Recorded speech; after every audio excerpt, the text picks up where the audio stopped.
Tens of millions of Americans suffer from depression and anxiety, and many don't respond to available treatments. So finding new medications has become a priority.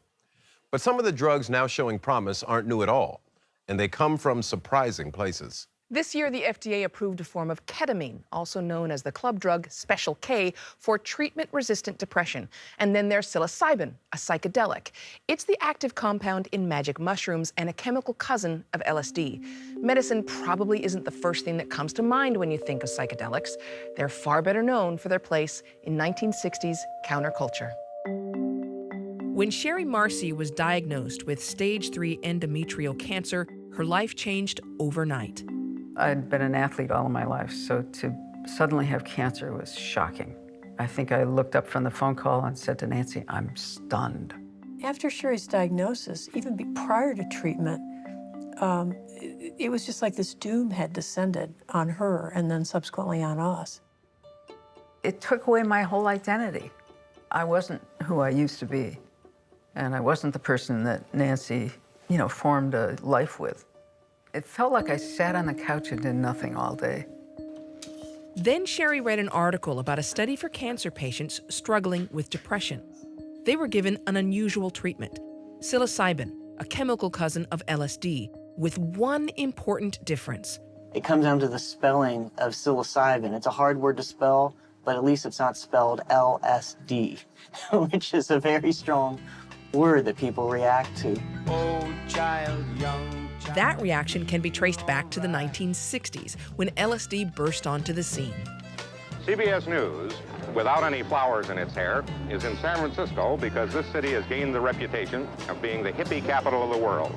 It was January of 1967, and thousands of young people gathered in San Francisco's Golden Gate Park to celebrate a counterculture based on peace, love, and psychedelic drugs like LSD. There was political speakers, there was countercultural speakers, there was rock music, and yes, the LSD flowed like wine.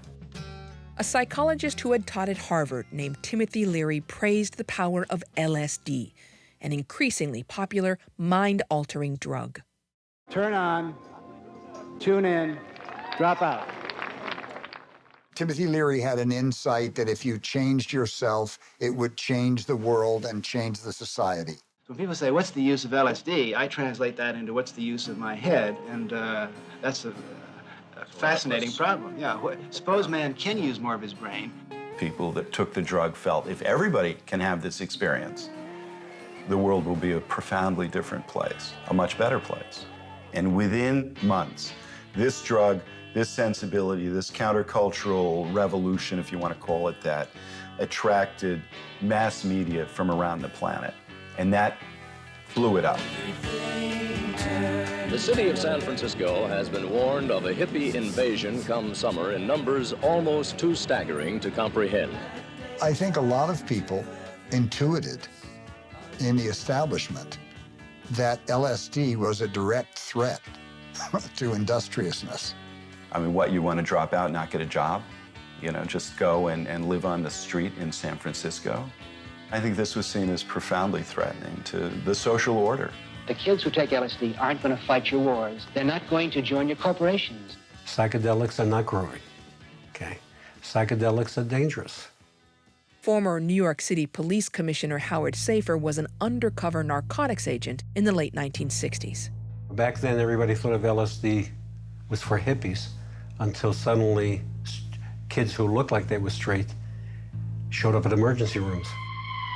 There is a steady flow into San Francisco hospitals of young people who have freaked out and been picked up by the police in a state of desperate terror. I had seen people on the street who had no idea where they were. I had arrested people on LSD who were incredibly violent.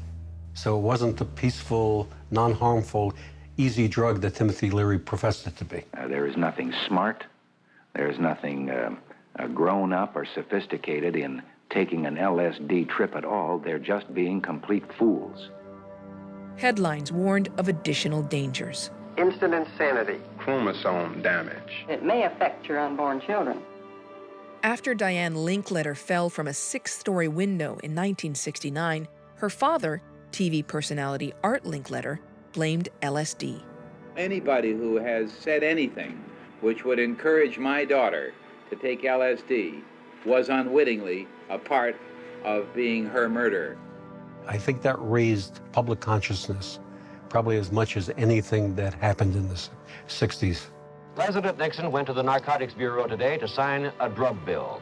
In 1970, the Controlled Substances Act made LSD a Schedule I drug, the class of dangerous substances with high potential for abuse and no accepted medical use. But it turns out that until that point, researchers had been testing the medical use of LSD in the lab with some promising early results. It was all legal in those days, nothing controversial about it at all. Bill Richards helped conduct scientific research with LSD and other psychedelics as a young researcher in the 1960s. He says the early experiments in the 1950s were rudimentary.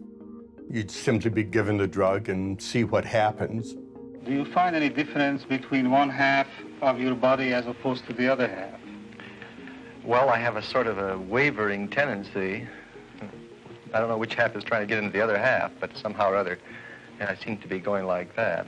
Most people got mildly psychotic, and the thought then was that it might help us understand schizophrenia or other severe forms of mental illness.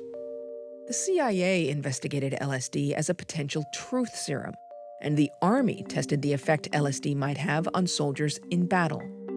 After a few minutes, the men found it difficult to obey orders, and soon the results were chaotic.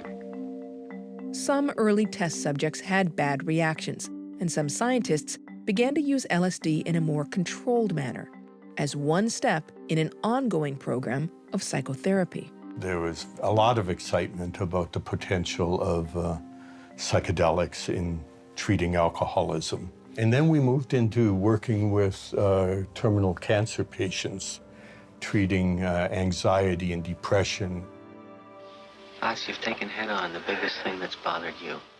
The LSD experience was closely monitored and guided, with music and eye shades used to calm and reassure the patient. At the end, I felt a great weight had been taken off of me. There was an incredible spirit of excitement. International conferences, papers published on LSD and psychotherapy. But as the 1960s progressed, and as people like Timothy Leary spread LSD from the laboratory to the counterculture, the drug's potential for therapy was overshadowed by stories of its dangerous street use. I'm a pretty black and white guy. There was never any thought in my mind that there were positive uses for LSD. I saw the results, and the results were not pretty. And after LSD was declared a Schedule I drug in 1970, funding and support for psychedelic research dried up. There's really no other example that I can think of in science where an entire area of research was put on the deep freeze for decades. Today, the psychedelic glow of the 1960s has faded, and recreational use of LSD, which is still illegal, has fallen to low but steady levels. But in the world of science, a new age is dawning again. Folks are studying a lot of things with psychedelics now. In recent years, several dozen academic studies have investigated the use of psychedelic drugs and therapy to treat problems ranging from addiction to treatment-resistant depression and anxiety in cancer patients. Sherry Marcy took part in one of them. There was sort of a ceremony about taking the pill, and then I was there for 6 hours reacting to the pill. And I processed by talking, so something I really learned about myself then. Because every now and then they would say, now, why don't you stop talking and just feel? But what happened to me was that I ended up getting totally reconnected, first to Nancy. Nancy and I had a wonderful life together, and it could go on. And I hadn't known that before. And then also my kids, getting reconnected to them. So there was this family dynamic that just reformed, and that was just great. She was just lighter. I was immediately a difference. And then we came home, and it persisted. Today, Sherry, who is now cancer-free, says the psilocybin study helped her re-engage with life. It wasn't like it was psychedelic for me. It just was me back. I don't know how it did that exactly, except to broaden out. You know, it's like you lift up your head and you take a good long look and you start seeing things again. Brain imaging studies have investigated the impact of psychedelics. They've found that both LSD and psilocybin foster connections between parts of the brain that normally work independently. It's an exciting area in neuroscience right now. More and more groups are jumping in, and it's only just begun. But people should really be aware that there are potential dangers. Those dangers can range from a temporary bad reaction to the triggering or worsening of an underlying psychiatric condition. So caution is a guiding principle in today's research. But it turns out that not all of the claims made about LSD in the 1960s were true. Studies have found little evidence that it damages chromosomes or causes birth defects. And Diane Linkletter's autopsy found no drugs in her system when she died. On the other hand, Sherry Marcy says Timothy Leary didn't get it right either. I think the emphasis was wrong. I mean, the turn on doesn't have to be emphasized at all. The drop out is an absolute mistake. But the tune in is crucial. I tuned in to the world, to me, to things I used to love, to my relationships, to my family. Tune in is what it's all about.